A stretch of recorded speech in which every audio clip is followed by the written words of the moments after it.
Hello, and thank you for joining us for our second virtual version of Dialogues on Design.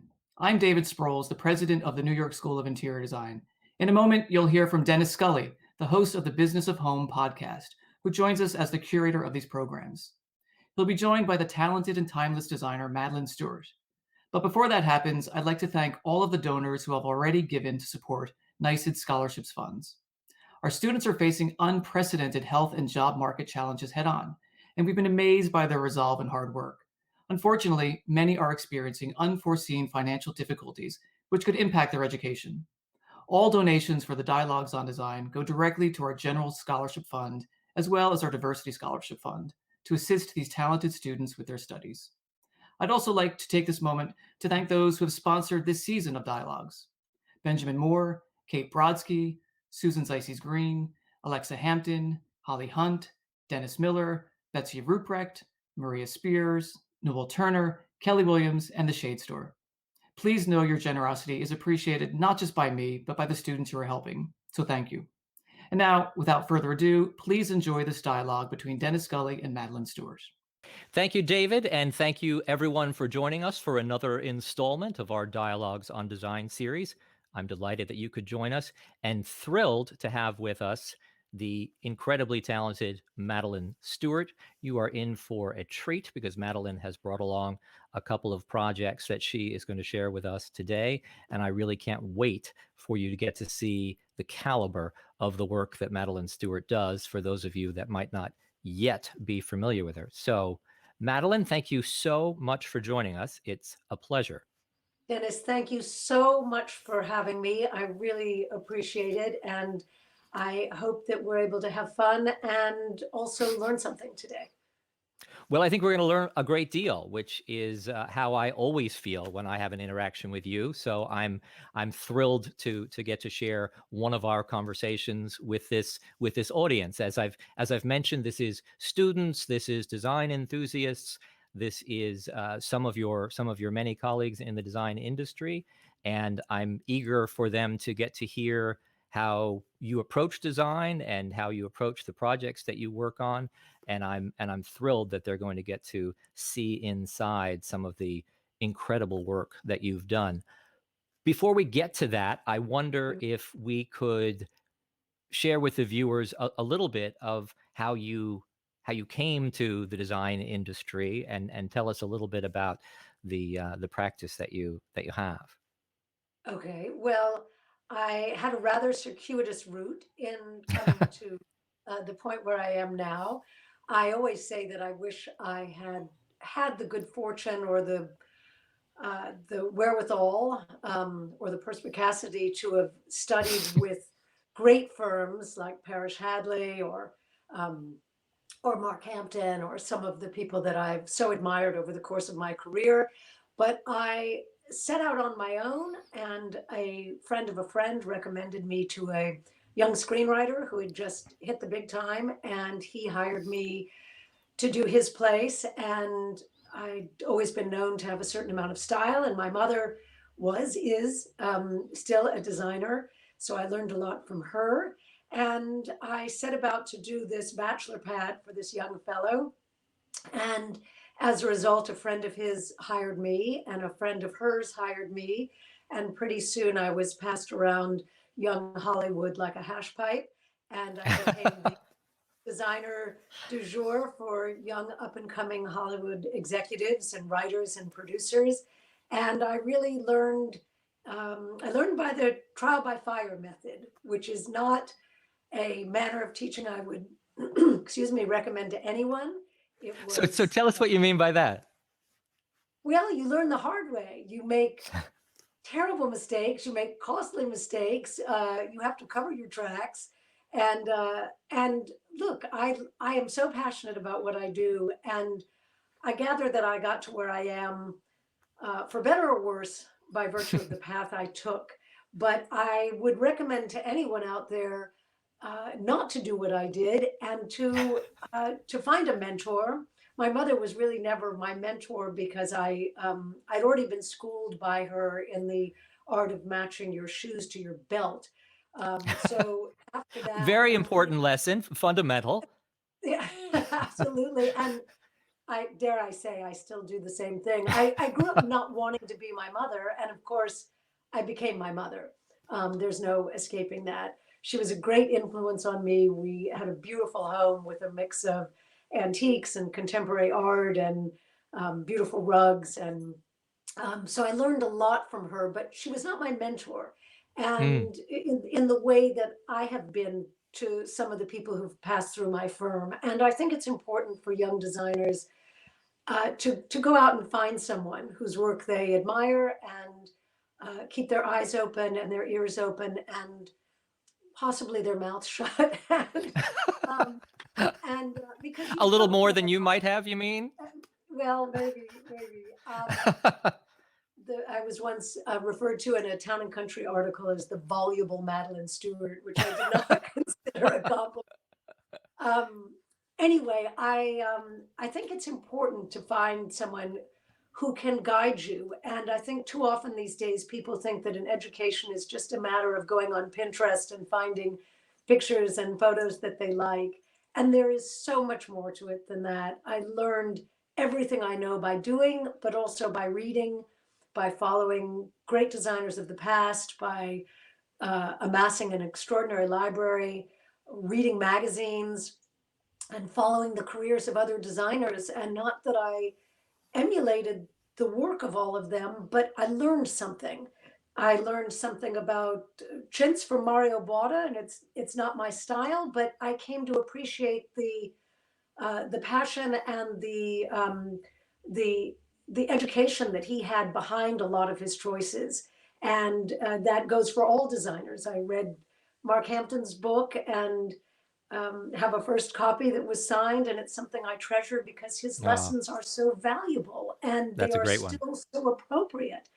And I worry that people just they think they can hang out a shingle and not do the work. And I think doing the work is what's really gratifying and important to me. And maybe that's not what everyone wants to do or the way in which they'd like to do it or think they should do it. But I'm a proponent of availing yourselves of all the resources that are out there and learning about different architects, different designers, decorative arts, art, history. It all comes to play in the work we do. So if anyone comes away with anything from me today, uh, it's that whether it's self edification or attending such a prestigious school as the New York School of Interior Design, that it's about acquiring knowledge, and you're only as good as the knowledge that you have.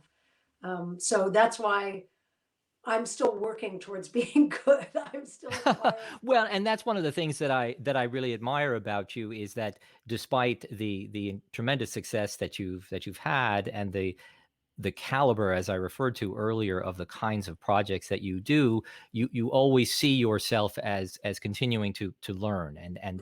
and as a student of design, and that you're always Yes. Still a researching, student.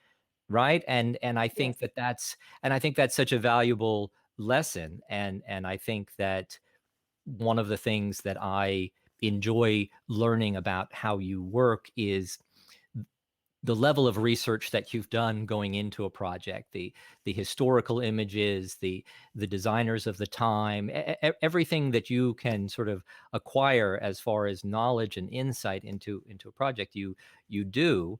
And perhaps that's a good segue for us to actually jump into our first project that you're going to share with us, which was formerly the home of Hollywood star Cliff Robertson.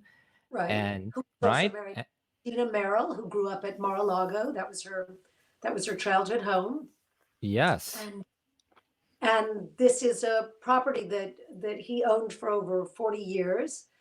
He was considered a native son of La Jolla, California, which is it's an oceanfront town in Southern California. And this property was originally built by an early land baron of La Jolla.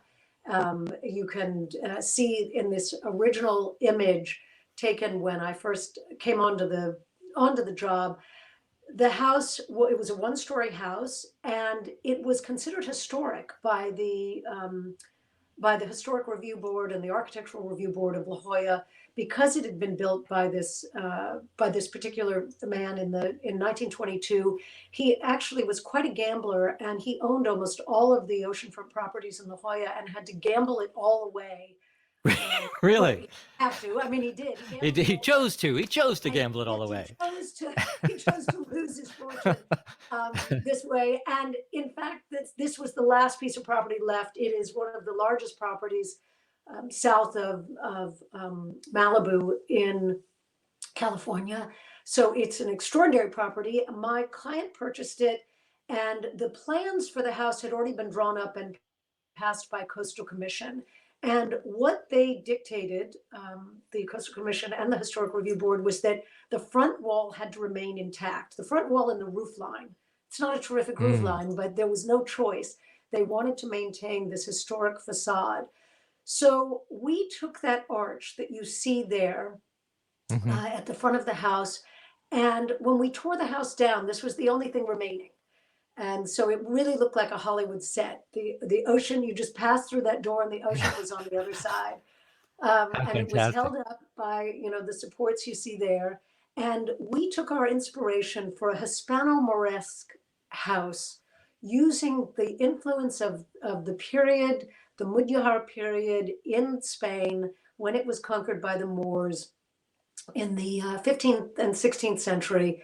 And California, and especially Southern California, is filled with Hispano-Moresque examples of that vernacular architecture. And we wanted to interpret that in a way that was not ironic, that was not too wink, wink, but very understated and very subtle. This is a beach house. My client does not live here. This is a property that he visits almost every weekend. Here you see the restored facade. The fountain in the front courtyard is made with something we designed, and it's comprised of 16th century Spanish tiles that we were able to acquire. We did all of the interior architecture of this house. Someone had created the foundation plan and the exterior, but we collected, in starting this project, I would say thousands of images, and I kid you not. The image on the left is taken from a sketch of the house designed by Doris Duke for Shangri-La, her home in Hawaii. And we were so inspired by that ceiling that we took the same or similar design, we scaled it up, and we had it hand run in plaster for the ceiling of the entry. So a lot of my inspirations come from precedents, come from designers and architects and artists whose work I've admired or collected over time.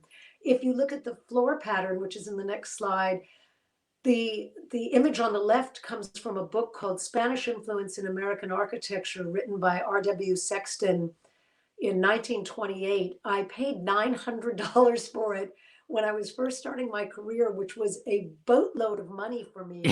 But Yes, I can imagine. Has been so influential for me. And as you can see, we had someone replicate the tile pattern. I had never seen that pattern before. And we had someone reproduce it for the floors that go throughout a large portion of the house. It's very traditional to have terracotta flooring in a Spanish house. This is the living room of that house. So we designed the ceiling and all of the doors, windows, flooring, etc. We designed some of the furniture. There's a great mix of antiques here, of contemporary art, and it's a very clean house. It's very overwhelmingly white and crisp, but all the walls are true plaster, which was very important, thankfully, to my client. And most of the lighting that you'll see is vintage. I have a real passion and obsession with collecting vintage lighting and using it in most of my projects, whether it may be an arts and crafts house or even a contemporary house. I will find mid-century lighting or lighting that, evokes a certain spirit or idea and use that throughout. The carpet here is quite remarkable. It's only from 1957, but it's a Spanish Prado. And it was one of the first things we bought for this project. It's black and cream. It's very, very dramatic, but it offsets the neutrality of the house in a nice way. This is his study, and it overlooks the Pacific Ocean. We designed those windows to capture the view. The chairs are Berber from Morocco. The desk is 1960s French, covered in stitched leather. The table is 18th century. There's a wonderful mix of pieces here. The painting by Lee Mulliken is abstract expressionist from the middle of the century, and the fireplace is something we designed. And for me, it's really about the combination of these elements. The Ushak rug was found in New York at Doris Leslie Blau, and that is a 19th century piece as well. But the chandelier's from the 1930s. So I love combining all of these disparate elements and periods to create a very authentic and yet kind of quirky interior. I'm Yes. I'm wondering, with a room like this, how you think of the starting point, or what is the jumping off point that sort of informs the direction that you want to take? Um, Such a good question, Dennis. For me, it's about so much of the time it's about finding things. I found those Berber chairs in New York at a beautiful shop, Objet Plus, and the Hmm. chairs were so stunning. The carving on them was so arresting and specific that I knew that I was going to build the room around those chairs. And we had designed all of the architecture first. So then it was just a matter of filling in. And sometimes there's something like those chairs that provide almost, a coloring book has lines, and you fill in you Yeah. fill in that one, that one aspect of the story, and then somehow it starts to inform the rest of the story and how you're going to fill in the rest of those black outlines. And for me, it was finding the chairs and then finding that rug. I knew the sofa was going to be obviously a contemporary piece. You're where he's not going to sit on an 18th century sofa. Um, Right. and I don't design rooms at the Met. These are rooms meant for living, so they might have beautiful antiques in them, but these rooms have to be functional. And my client sits at that desk and works. But I also knew that I wanted to find something that was just unusual. And so for me, it's about collecting unusual objects and displaying them in a unique and in a somewhat natural way. To me, there's nothing forced about this room. Right. And that's what most of my interiors, I don't want them to be overly decorated. And I admire that. I admire that there are many designers. Bauder was a perfect example. His rooms were very decorated, and clearly you saw the hand of a decorator. Obviously, my rooms have been designed by someone with thought and a rigorously intellectual approach and an appreciation of style and history, but they're not overly decorated, or at least in my opinion. So for me, it was about finding interesting objects that could create a unified theme. And whenever I start a project, I create my own language for it. And so you have vocabulary words, and you're speaking a language that is unique to that project. So when I did an arts and crafts house, I had to learn how to speak arts and crafts. So I studied the work of Green and Green and some of the practitioners and the furniture designers and the artisans and the artists so that I could speak that language fluently. It doesn't mean that everything I learned is going to inform every decision, but it means that I have a basis of knowledge for which to proceed. And for me, that's very exciting. That's really that gives me the energy and the foundation on which to build. This is the gallery that leads to the from the front entry to the family room. The dining room is directly opposite where we're standing, and if you can, as you can see, the Pacific Ocean lies ahead. And finally, we get to the next image, which shows the room where we've designed a table out of hand wrought iron and old growth walnut, and there are the chairs surrounded by vintage lighting, the decorative ceiling, and a Richard Mizrach piece, very appropriate. It's a picture of water, ocean. So let's see, what else Well, do and we? the art, even though it wouldn't necessarily be of the time or the place, fits in so beautifully, so seamlessly in the I space. I helped. I care deeply about art, and I grew up with contemporary art. And the last thing I would want to hang in this house is some dusty old tapestry or some kind of old master dark oil painting. I wanted everything to be fresh and crisp and reflect the light and the spirit of this house without sort of dragging it down. So there's some Diebenkorns and some Warhols, and it really is a nice juxtaposition with all of the vintage elements. I think the next image shows that's one of my favorite finds is this Gladding McBean architectural tile. I found a pair of them. They're from the 19 teens, and this one had a seahorse. The one that had a phoenix is in my fireplace here in Santa Barbara. Bought two, kept one, and there you see it. This is the entry to the family room. Those are 18th century Spanish urns that flank the opening. And if you look carefully, and you'll see this. May I say something about my book now? Sure, please, by Um, all means. in my book, my recent Rizzoli book that I wrote myself, and it's very No place fun. like home. It's called No Place Like Home, and you can really see the details, the splays, the slight subtle splays of the archways, things that create such layering and depth in a project like this. Even though there isn't a lot of color, it's all of the small architectural details that really create an extraordinary environment in this house. Hmm. Here is our original inspiration for the ceiling, and this is the ceiling that we designed. That is the centerpiece of that room. It really is pretty extraordinary, and It's really extraordinary. most people aren't doing work like that these days. So I was very grateful to my client for allowing us the privilege. And I think the last image here in the series is of the room itself, the overall room. So you see the scale of it and the combination of antiques, Spanish antiques from the 30s, the 18th century, all kinds of things that create interest in this room. The drapes were all hand woven by Tara Chappas as well. And, I should say that not everyone has the budget to do work like this.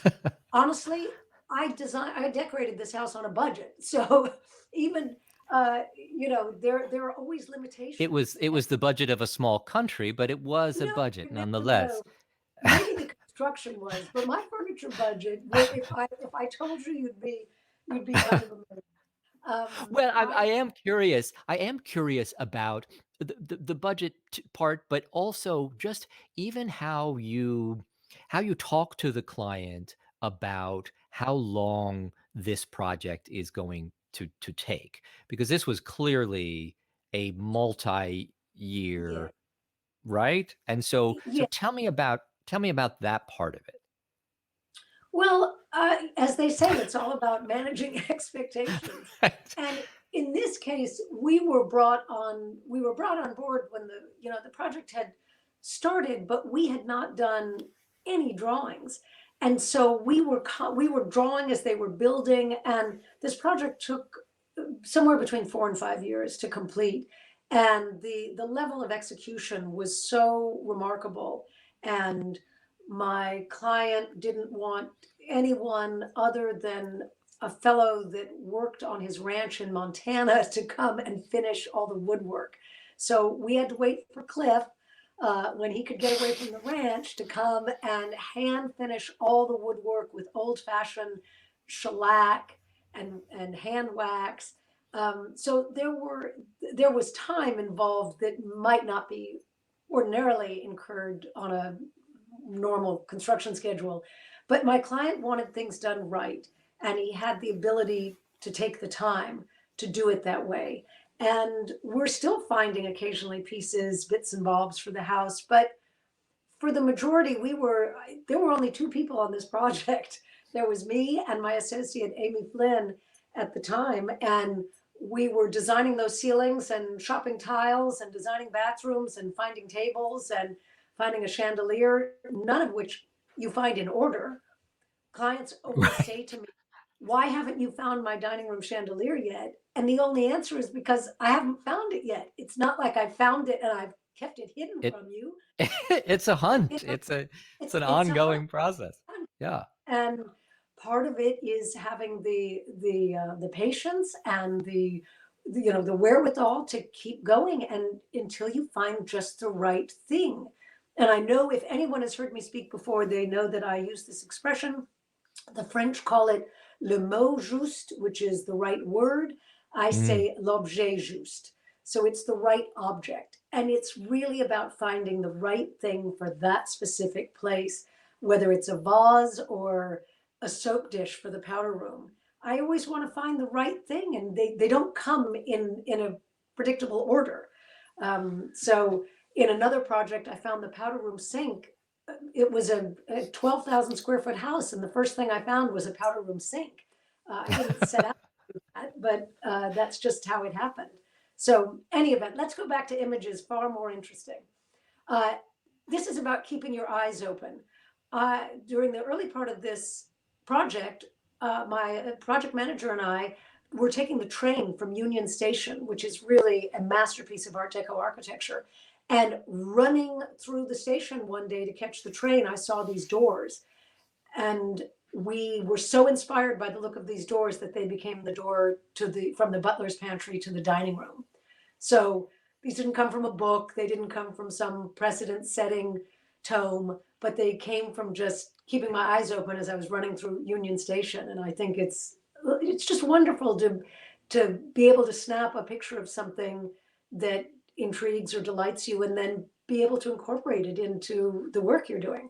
So that's just about keeping your eyes open. This is a picture of Doris Duke and her husband, and I was so taken by the rhythm of those two doors, those two arch screens surrounding that opening where she's standing, that we designed the master bathroom to have a similar, if you go to the next image, that is how we designed the openings to their WCs and the shower door in their bathroom. So again, just about finding things that pique your curiosity and find their way into your work in one way or another. And here are the final images of that bathroom with the tile pattern, the marble pattern rendered in much more subtle colors. My client happened to have owned that bathtub, and it was sitting in storage in a crate. And he said, "Do you think you have a use for it?" And I said, I think I know a pretty good spot. So that tub overlooks a view of the Pacific Ocean. It is, Yeah. of course, I'll never get to take a bath there, but it seems like it must be a pretty Seems like spectacular a pretty nice place, spot to right? be soaking in a marble tub. Yes, Yeah. absolutely. So we'll just fly through the rest. You can Yeah, yeah. just, most of them are about, again, you see inspiration and just keep going. It'll all make sense. You see how we designed a bathroom based on the idea of that floor. And there we are setting the tile pattern as it was being laid, trying to make sure we liked the way it looked. Here is the bathroom that resulted. It's one of the guest bathrooms. And there's the Zalige tile, which is installed flush with the plaster, very traditional method and not one that's going to make you a friend of your tile installer. This is again another drawing we did, and you see This whole project, I kept thinking these poor contractors, these poor tile installers. My heart was no with them the whole whining, time. no whining. They were very proud of the work they did. If you go to Oh, I can the imagine. next image, Yeah. you'll see that Oh, is the resulting bathroom. That's the pool bath. It's tiny, but it's one of my favorites because the tile pattern on the floor really resembles water, and it's a wonderful room with some great funky lighting that we found in a junk shop. Anyway, that's another story. So keep going. We'll just fly through some of these. This is based on a pattern I saw in Morocco, and we inverted it. So you see how much that pattern changes based on the way the colors are placed. And then I think here's a couple more. Remember, I got to do 10 of these. I'm not even showing you all 10. So, yeah. Yeah, it's really but each one is different. Each one incredible. is unique. These are one of the last shots. I just wanted to show you that's the original back of the house. You can see it was one story, very limited access to the outside. And this is not a terrific shot, but this is what the back of the house looks like now. We were able to create a 2-story house with the master bedroom on top. There you see his office that we showed earlier off to the left. And the next slide is what the grounds looked like before. It was essentially a football field of grass. And the last slide we're going to show is what it looks like now with Oh, a it's a beautiful pool. pool you It built. still Yeah. runs down to the ocean. We found these old Gladding McBean urns to sit on top. We were able to tile the pool, which is a great luxury. It's completely tiled in a melange of blues and greens, and that's the end of And that is the end of part 1 of our Yeah, story. part one. So If you have the strength to stay tuned, you'll see yes. something. And now for something completely different. Right, exactly. And you're going to Anyway. want to stay tuned. We're going to take a quick break so that we can hear a few words from one of our scholarship recipients, Chasten Pettiford. So we are going to cut away really quickly and hear from Chasten and a few words. And then we're going to come right back for another spectacular project that Madeline is working on. Hi, my name is Chasten Pettiford, and I am a first-year MFA1 student at the New York School of Interior Design. When it came to deciding on a design school, NYSUT had no competition. NYSUT's exclusive and single focus on interior design education, a well-rounded curriculum, its small class sizes, and their excellent job placement rates were all important to me and made me want to enroll. I hope to pursue commercial design when I graduate. I want to create environments that stimulate the senses and transport and excite people when they walk through the doors, whether it's in retail, hospitality, or commercial spaces. I was honored when Holland and Sherry chose me as the recipient of the Diversity in Design Scholarship this year. Getting this scholarship helped ease the strain of financial expenses and has allowed for me to focus on my NYSUT courses and studio projects. Working and learning remotely has its challenges, but the faculty have risen to those challenges and the quality of my education has never faltered. I hope that you will consider a gift to NYSUT. I know that there is a future interior designer out there who could definitely use the boost. Thanks, and I hope that you enjoy the rest of Dialogues on Design. Okay, we are back for part 2 of our conversation with Madeline Stuart. We have left the oceanside home, and now we are traveling to Telluride by way of Bhutan, and Madeline is going to explain what extraordinary thing we are about to see next. Here we go in the mountains. Thank you, Dennis. Yeah. Well, my client, a client who's been one of my clients for 30 years. I think she was my very second client. And we've done many, many extraordinary projects together. She has spent a great deal of time in India and Bhutan. And her last house was very much inspired by 1960s India. This house was not only inspired by Bhutan and Bhutanese architecture, which you see some examples of here. It's some of which is highly carved, very colorful. There's a very specific palette. A lot of their symbols are based on the 8 auspicious symbols that appear and reappear in Bhutanese architecture. All of this is very traditional. This is the Zualing Hotel in Bhutan. And a lot of the elements that you'll see in this house were inspired by that hotel and by other architectural vernacular elements from Bhutan. My clients originally hired a Bhutanese architect. And if you take a look at this, you'll see that the ledger stone that's used in Colorado is also found in Bhutan. So the idea of transporting a Bhutanese house to Telluride was not quite as crazy as you'd imagine. They're both mountain climates. In this rendering done by a Bhutanese architect, she was hired to design the house. Here you see it from 2 different angles, and she kind of went AWOL. So none of the interior architecture had been designed other than the columns and the beams, but otherwise it was left to my firm to come in and design all the millwork and the cabinetry, the floors, the wall treatments, which are all integrated color plaster and reclaimed wood for some of the ceilings. But all of that fell to us. And there is very little imagery of Bhutanese architecture. I have one small book. It's paperback. It's this thin. So there was not a lot of help for us. There is no antique Bhutanese architecture. Sorry for someone like me who loves vintage lighting. There is no Bhutanese lighting. Most of the interiors of the houses are incredibly plain and austere. So we didn't have a lot to go on. So we pretty much had to make it up on our own. So here is my client, Lisa, in Bhutan. She hired carvers to create the beams and columns and capitals used throughout the house. And here she is inspecting some of the elements on a trip to Bhutan. And you'll see the Bhutanese carvers. These are all considered palace carvers because the level of their work is so extraordinary. Here they are assembling some of the beams in order for our client to see how it's going to look when it gets to the house. And to get to the house, it had to travel by train through India, then on a boat to San Pedro, and then enormous pallets of material were unpacked, put onto trucks, and then trucked to Telluride, where it arrived.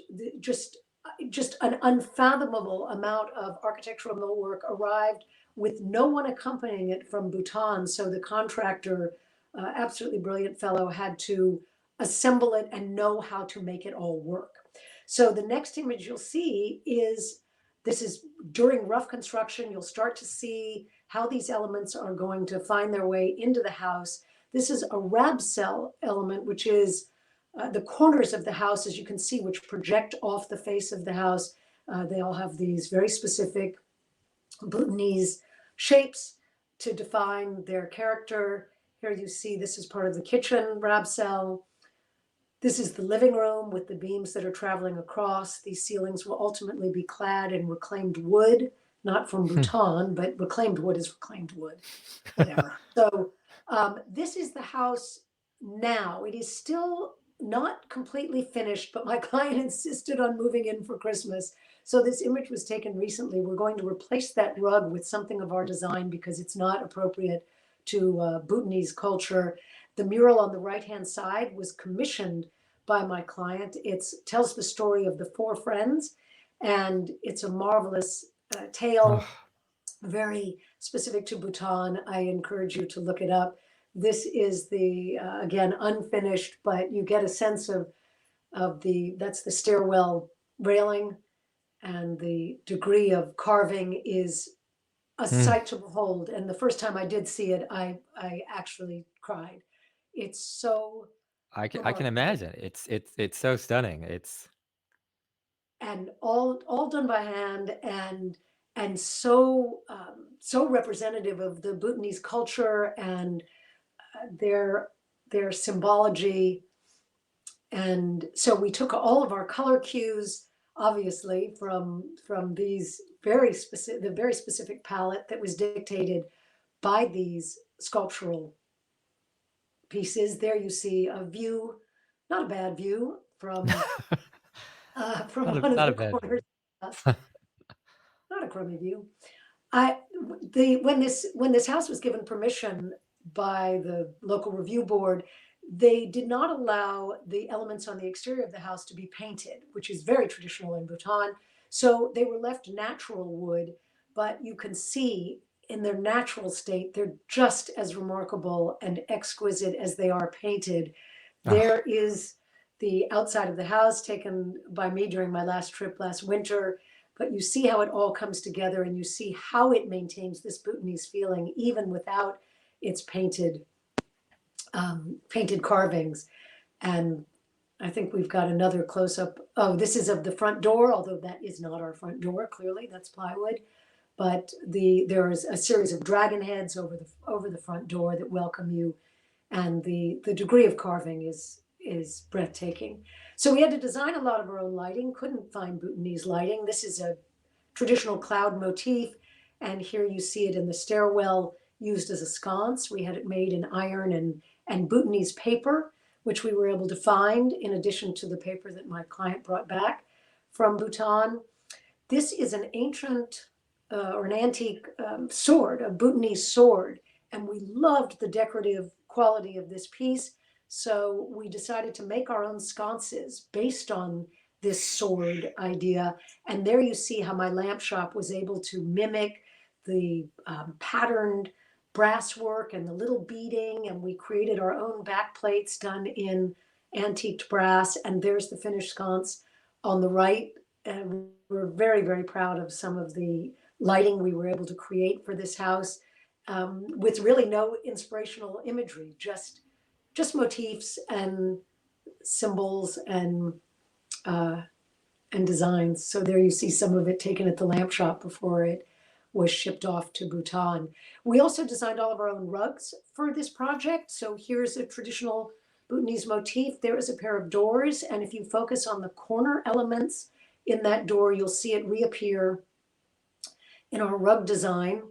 There is the rendering of the rug. We're having all of our rugs made in India or Nepal. And there you see the first sample come through. None of our rugs are out of production yet, but they made us samples. That's for her daughter's room. There is the sample. Here's our rendering for the son's room. And there you see the sample. These are about 2-foot by 2-foot samples that just came out. We're incredibly excited. It'll probably be another 3 or 4 months before we get these rugs, which will really animate these spaces. That's for the living room. And there is our sample. And this was, I can't even remember what we found. This is going into the guest room, but it's some kind of Bhutanese frame. And there is the actual sample of the rug. Some of these were taken from real things. Others were made up completely. These are all Bhutanese fabrics that were brought back from Bhutan by my client that are being used for headboards in the 5 bedrooms and for pillows. There you see in our workroom, one of the headboards upholstered in these authentic traditional Bhutanese fabrics, which will be made into a bed. And what else have we got? We were inspired by this Chinese bench, but we needed an L-shaped banquette for the kitchen rab cell. So there's our rendering of the bench done as an L-shape. And here you see it just finished at the cabinet shop. It will be headed to the finishers right after the holidays, and then we'll make a pad for it out of Bhutanese fabric. So all of these things that we're having to make are exciting because we're using all different elements and influences from that part of the world to create furniture and rugs for this house. And I think here you'll see some of the cabinetry. This is still in the cabinet shop before it was shipped by truck to Telluride. We ended up making everything here because our cabinet shops they were just better in Los Angeles, and I'd worked with them for so long. This stuff is very elaborate. Here you see a rendering of our kitchen and how we were trying to decide how it would be painted. So we did all different studies.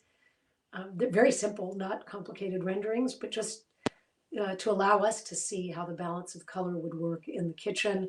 And you start to see it coming to life before it was shipped to Colorado. And then on the left is the rendering. We changed the colors a bit, and there you see it at the cabinet shop, and the last images of it installed in the kitchen with beams running across. You can see this is still under construction, has not quite been finished yet, but that's how we're envisioning this room to look, with colors balanced by these extraordinary beams. I think this image, the next image, is one of my favorites. You see a guy in his baggy pants, still putting together some of the finishing touches before the room is plastered with its integral color. But you start to see how it's all coming together to create this really unusual, fanciful, one-of-a-kind home for a client who followed her heart and wanted to create something completely unique and authentic for her. I will surely never do a house like this again. Yes, this is a once in a lifetime project. You always say, oh, it's once in a lifetime. No, this really is. No, this one, yeah. I don't think anyone else is going to ever call me and say, hey, I'm thinking about doing a Bhutanese inspired house in the United States. So here, the last image is a shot taken. You see what an extraordinary place this project holds in my heart and in my client's heart, and how excited I am to finish it, and can't wait for that to be the case. For right now, they're pretty much camping, but it's been a long, long, long-term project. So I think they're just happy to be in, and they're waiting for all the finishing touches at this point. How you convince these clients of yours to take on these multi-year projects like this? I mean, how long have you been working on that house? This one, I've been on it for about 3 years.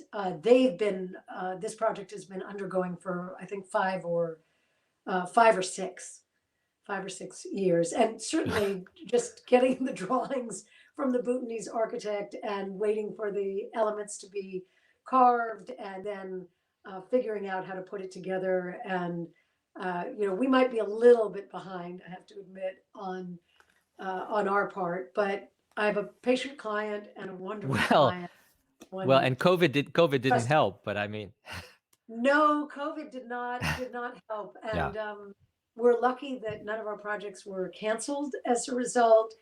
We're happy just to be able to see these things through, and we're so grateful to the people who kept on working uh, during all of this and doing their best. So we're very grateful for their efforts. This talk about a collaborative effort. This could not, this is not something Absolutely. You anyone could come up clearly with. you have armies of people that are working on these projects. I mean, it's really Um, quite remarkable. I am so grateful to you for bringing well, them to us and for sharing all of this with us, because this has been an extraordinary journey and such a pleasure to see your work, and for you to thank share so many of the details with us. It's a gift, and I thank you so much for joining us, Madeline. It's such a pleasure. you. This is something I'm very passionate about, and I am grateful to anyone who took the time to listen and hear me talk about something that means so much to me. And I hope everyone learned something. And that's the point at the end of the day, right, Dennis? Well, and as you've said so often, that it's this lifelong learning journey Yes. that you're on in design. And I think the way that, as we were talking about earlier, the way that you've learned these various languages and applied them to your work is extraordinary. And again, I thank you for sharing them with us, because it's a real treat Well, to get to see. thank you so much for inviting me to come and speak with you today. I really Wow. appreciate it. I'm a huge supporter and a big fan of what you do. So just keep doing it, and I'll keep doing what I Well, do. well, and we're grateful for that. Please stay well, and thank you again, and we will talk to you You. soon. Best to all. Thank you. Thank you. Bye. Thank you all so much for joining us for another installment of our virtual Dialogues on Design series. We're going to be bringing you a new conversation every month throughout the school year. Our guest next month is Corey Damon Jenkins, a remarkably talented designer. You'll definitely want to tune in for that.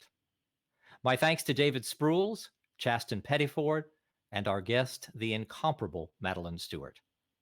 I'm grateful to our generous sponsors, board members, and subscribers, as well as our producer, Jeremy Handelman, for making tonight's show possible. I'm Dennis Scully. From everyone here at the New York School of Interior Design, stay safe and healthy, and we'll see you next time.